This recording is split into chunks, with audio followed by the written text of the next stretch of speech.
حبيب قلبي يا ابو حميد، الله يحفظك ويبارك فيك. الحمد لله احنا بخير ومبسوطين، وحقيقة لا ينقصنا اي شيء في القاهرة، يعني نعتبر نفسنا في بلدنا.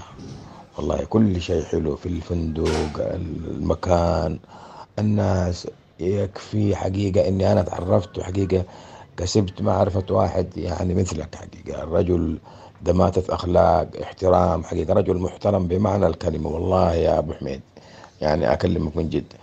فنسأل الله سبحانه وتعالى إن شاء الله بإذن الله دائما إن شاء الله، إذا نويت أجي مصر أو القاهرة أو شرم الشيخ أو أي مكان، لن أحضر إلى هذه البلد إلا عن طريقك أنت إن شاء الله بإذن الله. وأنا عندي ثقة إن شاء الله ومعرفة أكيدة أنك حتختار لي أفضل الأماكن.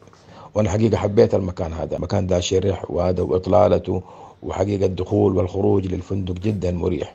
وأنا من الناس اللي أحب أغير، لكن اغير للافضل. يعني مثلا في فندق يكون مثلا ما يكون مثلا بعض الفنادق الشارع قدامه او زحمه او كذا. حقيقه الفندق انا مره عجبني، واشكرك حقيقه جزيل الشكر على حسن تعاملك وعلى حسن استقبالك.